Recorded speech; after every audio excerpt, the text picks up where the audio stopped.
starting to be big, and let's all call it talent acquisition. But you're not practicing it, you're not applying it properly, it will give the company the bad shape. Alright? Now, right on the size of the company. Business plan is different. You have to strategize differently, okay? Depending on what are your business plans. You have to also look into the mission and the goals of the company, alright?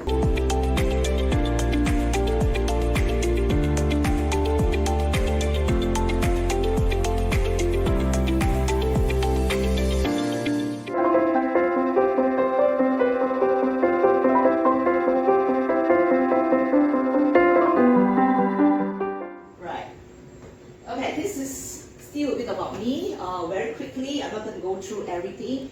I have about actually 30 years of work experience. I thought I had 25, but the other day I was going through this and I'm thinking, actually I got 30 years, you know. So never mind. I just left it at 25 years there, feeling a bit younger. And my very best experience in life was with the oil and gas. Okay. I had the best experience where the oil and gas company actually gave me the best exposure, the best experience, and the best time of my life actually. But unfortunately, it was really hard work, very, very hard work. I had never actually involved in so many cases before, and that was all here. All right, wait, hang on first. Let me go and point here. Yes. This part here, oh my goodness. Okay, if I now think back, lots of stories to tell you all, lots of life stories where you have involved in a lot of these bad cases, right? Cases like abusement of costs, budgets, and abuse of people, everything. Okay, and that's where I actually involved in a lot of aspects. Okay, we have terminated. I never terminated so many aspects before, actually, alright, and this all sort of cases, and it's very interesting actually. But this is the part here, okay. And after that, alright, my milestone came to different journeys, and that is too bad now. Alright, okay. Let me just go through one by one with you all. Yes, we must have a structure in HR. Maybe not here yet because, it's a small HR department. Yeah, but when you meet up with clients, okay, you need to understand these things first in their company. It could be a big company, it could be a medium size, and it could be a very small one. It doesn't matter.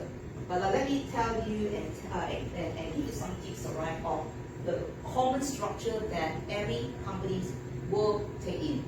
Okay, so there's always either the functional, the flat or simple sort of structure, or, oh my god, sorry, hang on.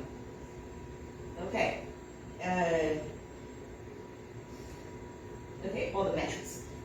Okay, so I'm not too sure over here what you all practice. Anybody can sort of guess or know how Pro Academy structure is?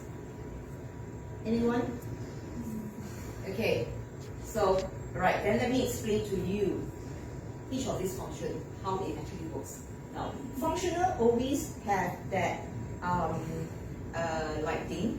Is that, sorry, wing. Yeah.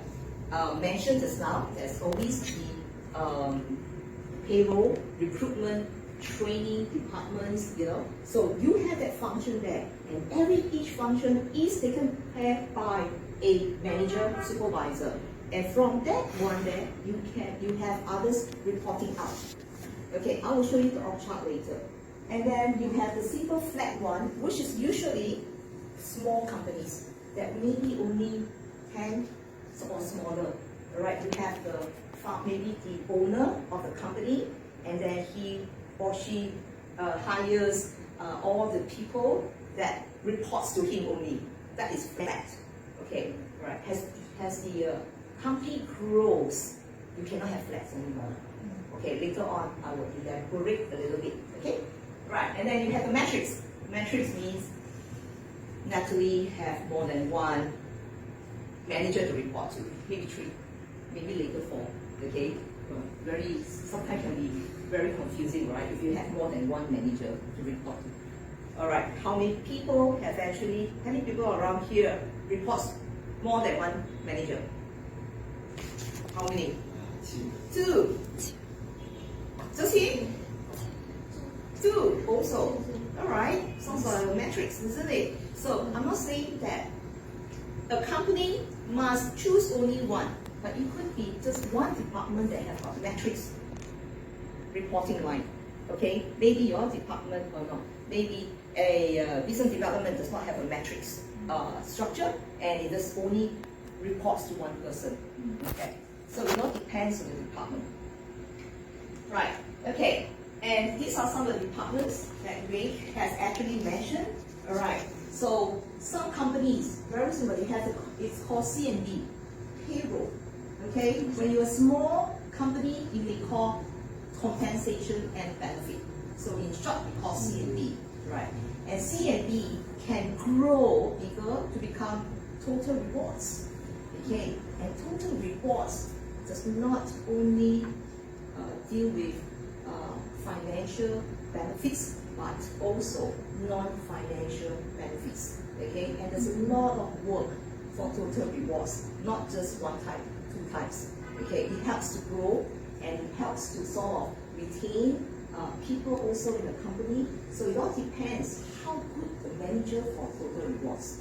Okay, all right, and then you have the recruitment. Recruitment is a very straightforward department called recruitment, all right? But if you need to grow that into something, all right, and if the company sort of develops into a bigger and larger accounts, then that means, business is getting better, okay? We can actually plan, all right, the manpower planning into a larger scope, a larger scale, because you have more growth and development in the company. So we can develop that into talent acquisition or convert or change into talent development, or some even call talent management. And each of these terms, right, it gives you different meaning, different purpose actually. All right, can't simply call one. All right. I think our manpower starting to be big, and let's all call it talent acquisition. But you're not practicing it, you're not applying it properly, it will give the company a bad shape. All right. Now, don't simply use the word if you think that because it is a trend. All right. Don't do that, because I have actually met people who owns a company. All right, and even people who are actually in HR here, okay, in the local company, and they felt that the company CEO decided that, hey, HR, I think it is time for us to change from recruitment, because my friends' companies are actually changing their name to talent acquisition.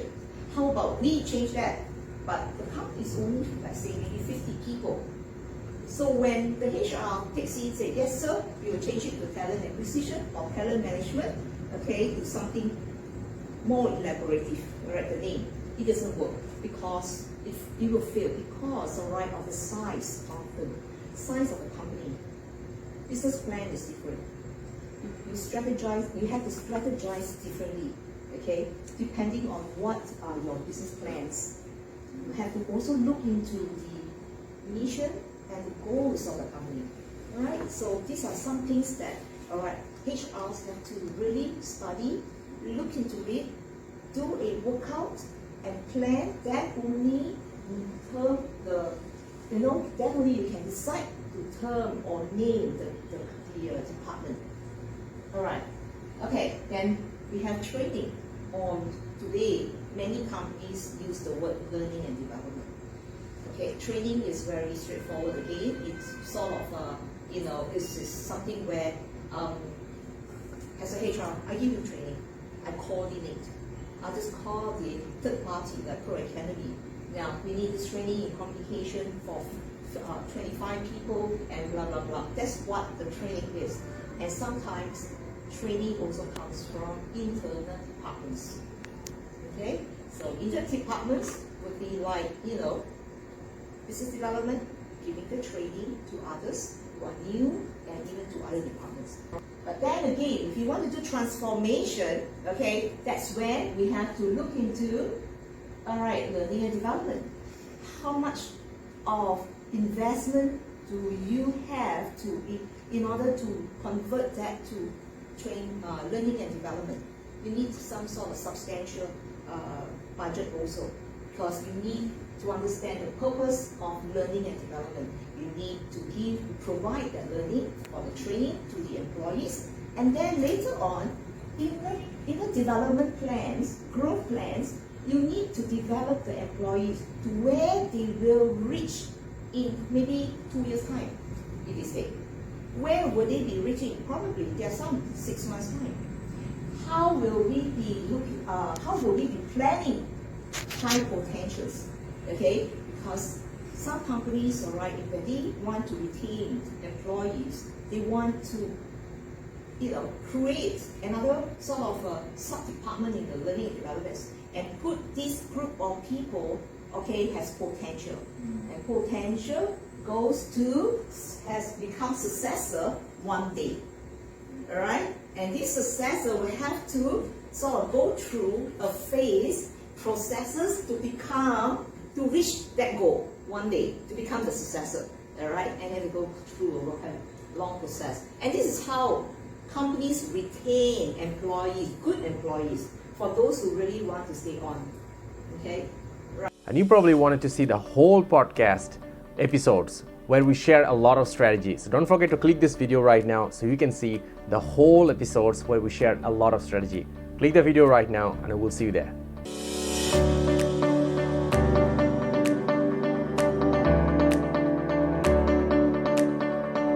Are you a leader or an HR professional? So for you, this is a great channel. So don't forget to subscribe.